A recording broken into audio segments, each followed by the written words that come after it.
दोस्तों, स्वागत है आप सभी का एक बार फिर से हमारे भक्ति कहानी चैनल पर। आज आप सुनेंगे सावन मास में नित्य-नेम की कहानी, यानी कि सावन मास में हर रोज सुनी जाने वाली शिव शंकर भगवान की कहानी। शहर से दूर एक गांव में बूढ़ी अम्मा रहती थी। बूढ़ी अम्मा के साथ उसका एक बेटा भी रहता था। वो दोनों दिन भर मेहनत मजदूरी करके किसी तरह से अपना गुजारा चला रहे थे। अम्मा सारा दिन घर के काम काज में लगी रहती।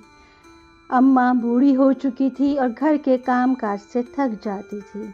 एक दिन अम्मा ने सोचा, क्यों ना अब अपने बेटे का विवाह करा देती हूँ। बहू घर के काम काज को संभाल लेगी। कुछ दिनों के बाद बूढ़ी अम्मा को अपने बेटे के लिए एक सुंदर और सुशील लड़की मिल गई और अम्मा ने अपने बेटे का विवाह उस सुंदर लड़की से कर दिया। अम्मा की बहू शिवजी भगवान की भक्त थी और घर के सारा कामकाज के साथ साथ पूजा पाठ भी किया करती थी। कुछ दिनों बाद सावन का महीना आया। बहू ने कहा, माता जी, सावन का महीना आ गया है। मैं हर रोज मंदिर जाकर शिवलिंग पर जल चढ़ाकर पूजा करना चाहती हूँ। बूढ़ी अम्मा ने कहा, अरे मंदिर जाकर क्या अनोखी पूजा करोगी? यहीं घर पर रहकर ही कामकाज खत्म करके अपनी पूजा कर लिया करो। मंदिर आने जाने में समय क्यों खराब करती हो? बहू ने उदास मन से सास की बात मान ली, लेकिन वो बहुत दुखी थी कि सावन के महीने में शिवजी के मंदिर जाकर शिवलिंग पर जल नहीं चढ़ा पाएगी। उसने उस दिन घर का सारा काम काज खत्म कर लिया, लेकिन उसने उस दिन अन्न का एक दाना भी नहीं खाया। दूसरे दिन सुबह वो कुएं पर पानी भरने के लिए जाने लगी। रास्ते में उसे गांव की लड़कियां पूजा की थाली सजाकर लेकर आती दिखाई दी। उसने पूछा, तुम लोग कहाँ जा रही हो?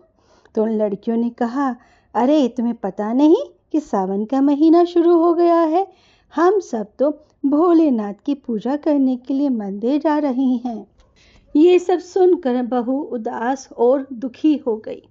उन लड़कियों ने पूछा, अरे तुम दुखी क्यों हो गई हो? तब बहू ने बताया, मैं भी भोलेनाथ की भक्त हूँ और शिव शंकर भगवान मेरे आराध्य हैं। तब लड़कियों ने कहा कि तो इसमें दुखी होने की क्या बात है? बहू ने कहा, मैं भी मंदिर जाकर भोलेनाथ की पूजा करना चाहती हूँ, लेकिन मेरी सास ने मुझे मंदिर में पूजा करने से मना कर दिया है। वो कहती है, मंदिर आने जाने में समय क्यों व्यर्थ करती हो और घर के कामकाज की हानि होती है। वो लड़कियां बोली, अरे तुम उदास मत हो, तुम रोज इसी समय कुएं पर पानी भरने आ जाना और हमारे साथ मंदिर जाकर शिवलिंग पर जल चढ़ाकर पूजा कर लिया करना। बहू बोली, लेकिन मेरे पास तो पूजा की सामग्री भी नहीं है और अगर घर से लाऊंगी तो मेरी सास को शक हो जाएगा और वो मुझे घर से बाहर नहीं निकलने देगी। और लड़कियों ने कहा, अरे इसमें क्या बात है, तुम रोज हमारी पूजा सामग्री से ही पूजा कर लिया करना।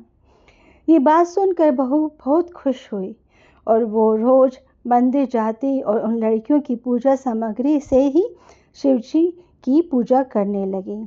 साथ ही वो भोलेनाथ से कहती, हे भोलेनाथ, मुझे क्षमा कर देना, मैंने अपनी सास से ये बात छुपाई है।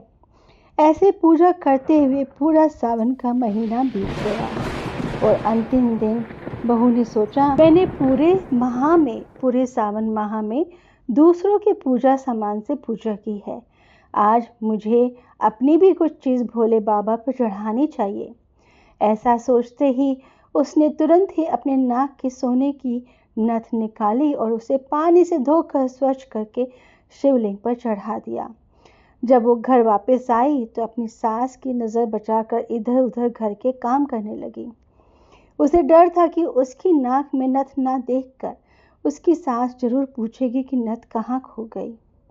ऐसे ही काम करते करते दोपहर हो गई, लेकिन अचानक सास की नज़र बहू पर गई और बोली, अरे बहू, तुम्हारी नाक की नथ कहाँ है?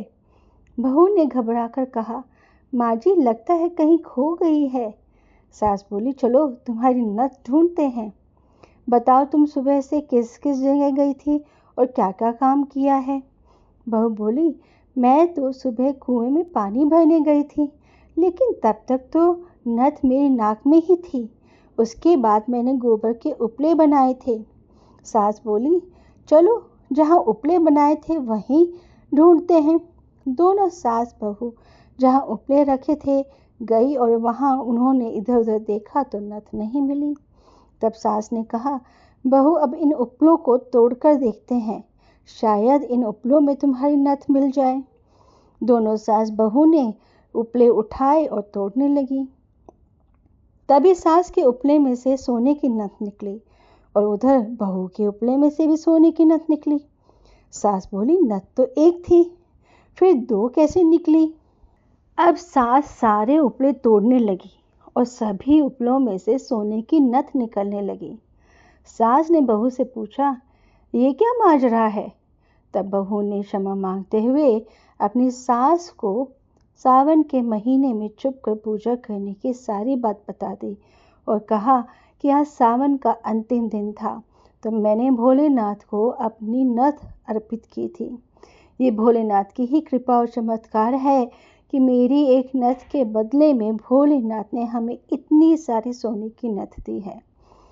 ये सुनकर बूढ़ी अम्मा बोली, क्या सच्ची में सावन के महीने में शिवलिंग पर जल चढ़ाने और पूजा पाठ करने का इतना महत्व है। अगले साल मैं भी तुम्हारे साथ सावन माह में भोलेनाथ की पूजा करूंगी।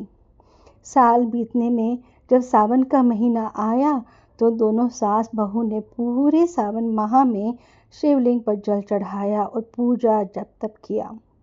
भोलेनाथ ने प्रसन्न होकर बूढ़ी अम्मा का घर धन दौलत से भर दिया और बहू के भी एक सुंदर पुत्र रत्न की प्राप्ति हुई। पूरा परिवार भोले बाबा के आशीर्वाद से हमेशा सुखी और संपन्न बन गया। हे भोलेनाथ बाबा, जैसे बुढ़िया और बहू पर कृपा करी वैसे ही इस कहानी को कहने, सुनने और हुंकारा भरने वाले पर भी करना। जय दोस्तों, भोलेनाथ अगर की। आपको ये वीडियो पसंद आई है तो आप प्लीज़ इसे लाइक और शेयर अवश्य कीजिएगा। अगर इस चैनल पर नए हैं तो इस चैनल को सब्सक्राइब करना ना भूलें। जय भोलेनाथ की।